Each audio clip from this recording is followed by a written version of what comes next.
뉴욕시경 간부들이 오늘 지하철을 타고 열차 치안에 대한 시민 의견을 수렴했습니다. 맨하탄 지하철역에서 한 남성이 13명의 용의자들에게 집단 폭행과 강도를 당했습니다.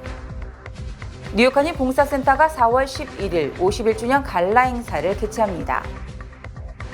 바이든 대통령이 공직자 7만 8천 명의 학자금 채무를 탕감합니다. 이상은 TKC 뉴스데스크 오늘의 주요 소식입니다. 아름다운 제품에서부터 아름다운 사회를 만들기까지 키스는 뉴욕에서 시작하여 현재는 전 세계 12,000명의 직원들과 함께 끊임없이 도전하는 기업입니다. 사람을 생각하고 존중하는 기업. 키스는 한인들이 사회의 주인공이 될 수 있도록 든든한 버팀목이 되겠습니다. 글로벌 뷰티 기업 키스. 시청자 여러분 안녕하십니까? 3월 21일 목요일 TKC 뉴스데스크 첫 소식입니다. 뉴욕시경 간부들이 오늘 지하철을 타고 지하철 치안 대책 마련을 위해 이용객들에게 직접 묻는 시간을 가졌습니다. 뉴욕시경 간부들은 오늘 하루 종일 뉴욕시 내 36개 지하철 노선에 배치돼 전철 이용객들과 소통하며 전철 내 치안을 강화할 수 있는 방법들에 대한 의견을 수렴했습니다. 이는 뉴욕시경 이니셔티브 칩스 온 더 트레인의 일환으로 최근 지하철에서 강력범죄 사건이 잇따라 발생하면서 시경 간부들이 전철 이용객들의 우려를 직접 듣는 시간을 갖게 된 것입니다. 간부들은 오늘 들은 내용들을 토대로 뉴욕시경 본부에 이를 보고하고 향후 지하철 치안 정책을 마련하는 데 적극 반영할 계획입니다. 맨하탄 컬럼버스 서클 지하철역에서 젊은 남성이 집단적으로 폭행을 당하고 강도를 당해 경찰이 13명의 용의자를 공개 수배했습니다. 뉴욕시경은 오늘 CCTV 영상을 공개하고 오늘 새벽 1시 15분에 도주한 13명의 용의자들을 공개 수배하고 시민들의 제보를 당부했습니다. 13명의 용의자들은 이날 새벽 맨하탄 컬럼버스 서클역 북쪽 방향 D 전철을 기다리던 19세 피해 남성을 무차별 폭행한 뒤 그의 코트, 운동화 그리고 핸드폰을 훔치고 달아났습니다. 피해 남성은 경미한 부상을 입었으며 마운틴 사이나이 웨스트 병원으로 이송돼 치료받은 것으로 전해졌습니다. 경찰은 이들 용의자에 대한 제보를 당부했습니다. 뉴욕한인 봉사센터가 4월 11일 지그벨트 볼륨에서 51주년 갈라 행사를 개최합니다. 박채은 기자가 보도합니다.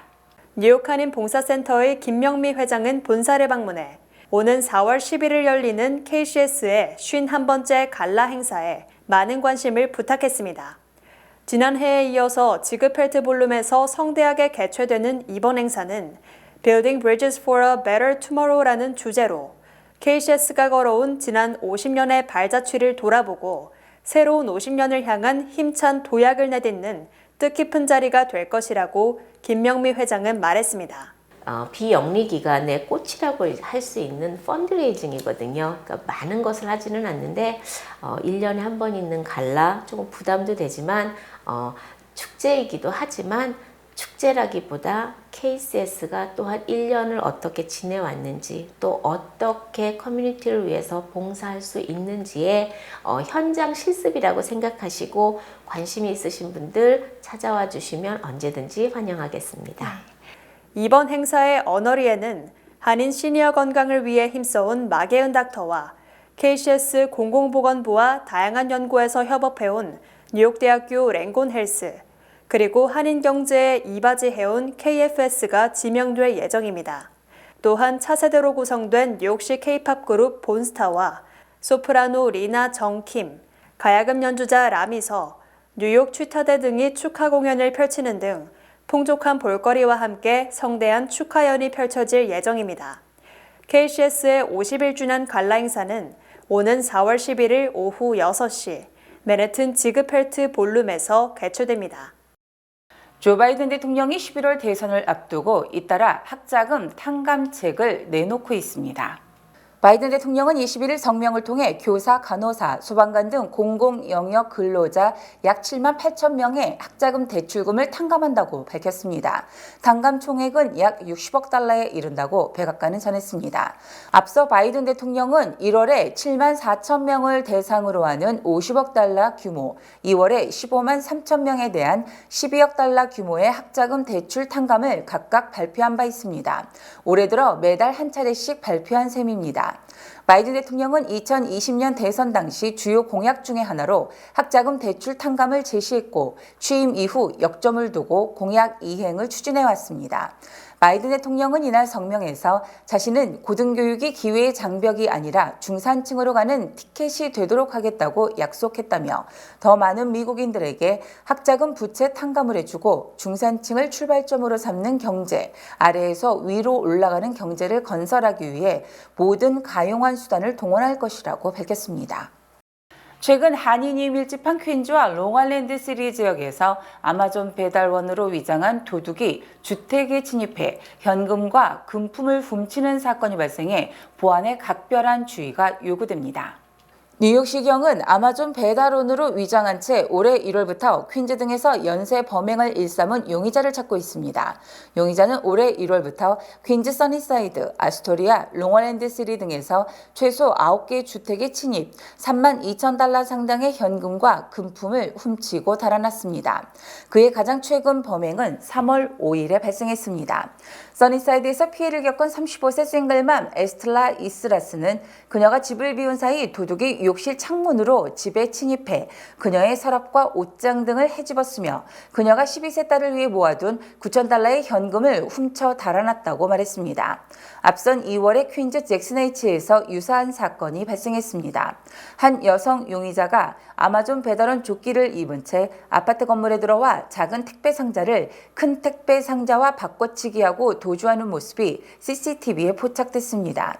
그녀는 400달러 상당의 옷이 들어있는 택배를 훔쳤으며 피해자는 언론과의 인터뷰에서 도둑들은 취약한 곳을 정확히 파악하고 있다고 말했습니다.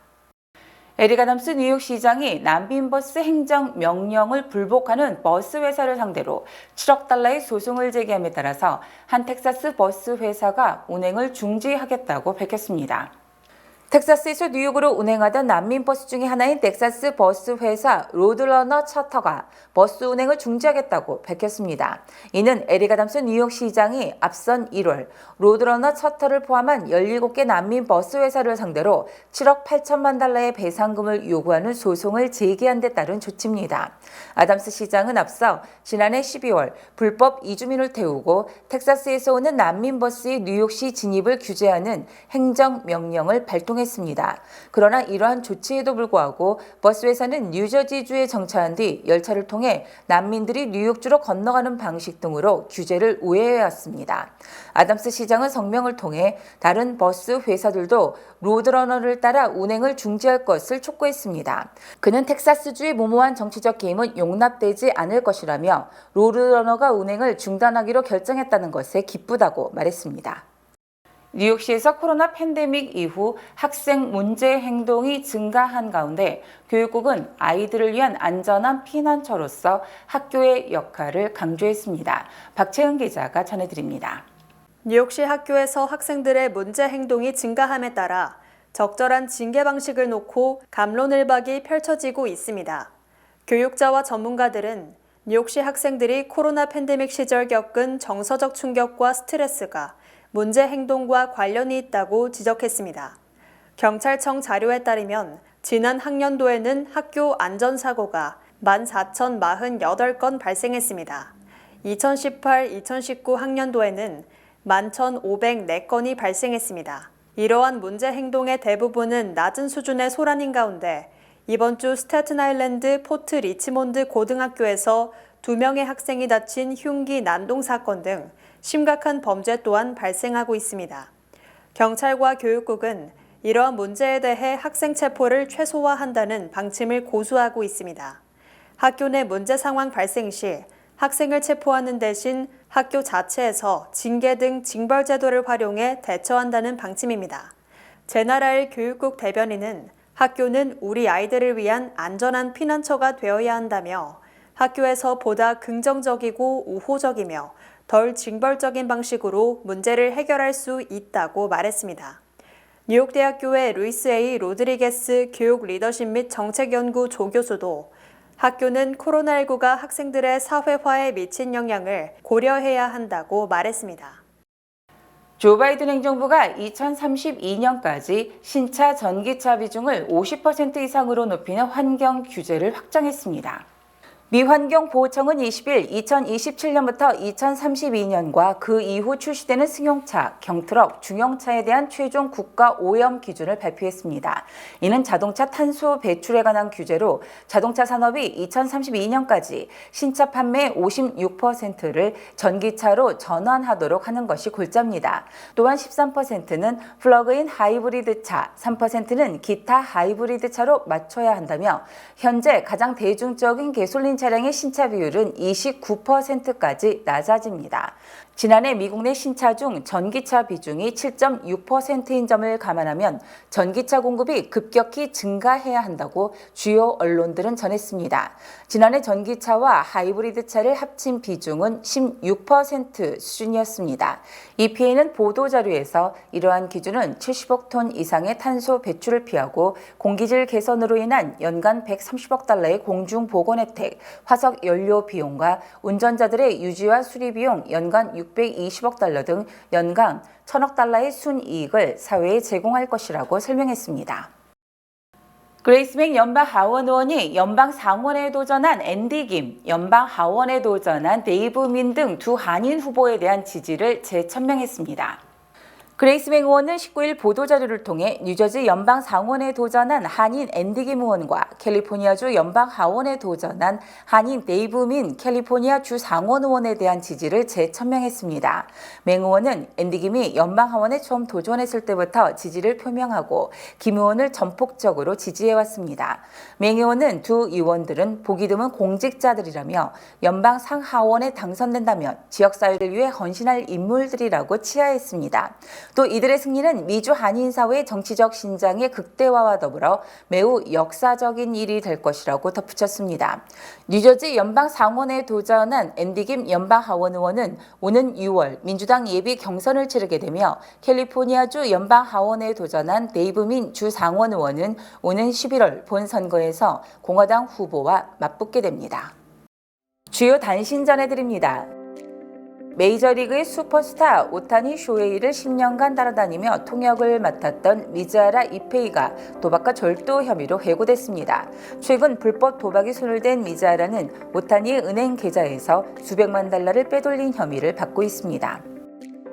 연방노동부는 지난주 신규 실업수당 청구 건수가 한 주 전보다 2,000건 줄어든 21만 건으로 집계됐다고 21일 밝혔습니다. 에릭 아담스 뉴욕시장이 20일 총 1억 200만 달러 수도 요금을 체납한 장기 체납 고객들에게 2,400건의 단수 통지서를 발송할 예정이라고 밝혔습니다. 뉴욕주 감사원이 20일 발표한 뉴욕주 소기업 소유주 현황 보고서에 따르면 뉴욕주에서 소기업을 운영하는 업주 중 아시아내 비율이 17.6%를 차지했습니다. 토니 블링컨 미 국무부 장관이 20일 사우디아라비아 매체 알-하다스와의 인터뷰에서 팔레스타인 가자 지구에 억류된 인질의 석방과 연계된 즉각적 휴전을 촉구하는 결의안을 안보리에 제출했다고 밝혔습니다. 제프 베이조스 아마존 창업자의 전 부인이자 소설가인 맥켄지 스콧이 공개 모집을 통해 361개의 비영리 재단에 6억 4천만 달러를 기부했습니다. 연방 하원이 20일 미국인이 민감한 개인정보를 중국, 이란, 북한, 쿠바, 러시아, 베네수엘라 등 적대국에 제공하는 것을 금지하는 법안을 만장일치로 가결했습니다. 메가밀리언스 당첨금이 9억 7,700만 달러 규모로 불어났습니다. 이는 미국 역대 복권 중 10번째로 큰 금액입니다. 날씨 전해드립니다. 금요일인 내일은 대체로 맑겠습니다. 내일 낮 최고 기온은 44도, 밤 최저 기온은 39도입니다. 해 뜨는 시각은 오전 6시 54분, 해 지는 시각은 오후 7시 10분입니다.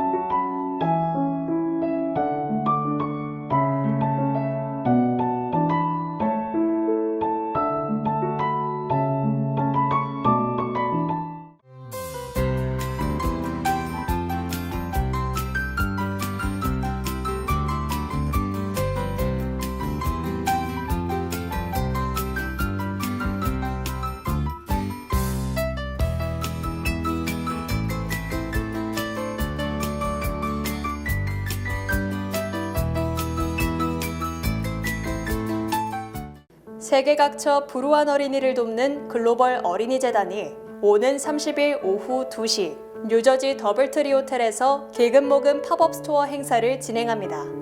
맥스마라와 스리랩, 바이옴, 보스니엘 등 세계적인 명품 브랜드들을 특별한 가격에 만나볼 수 있습니다.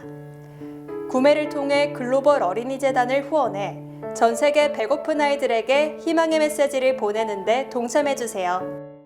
제22대 국회의원 재외선거가 3월 27일부터 4월 1일까지 실시됩니다. 맨해튼 뉴욕 청영사관 8층 회의실에서 설치되는 공관 투표소는 3월 27일부터 4월 1일 6일간 운영되고 퀸즈 베이사이드, KCS 뉴욕 한인 봉사센터와 뉴저지 팰리세이즈 팍과 뉴저지 한인회관, 뉴저지 테너플라이 KCC 한인 동포회관에 설치되는 추가 투표소는 3월 29일부터 31일까지 3일간 운영됩니다. 투표 시간은 모두 오전 8시부터 오후 5시까지입니다. 3월 27일부터 4월 1일까지 실시되는 제22대 국회의원 재외선거에 많은 참여 부탁드립니다.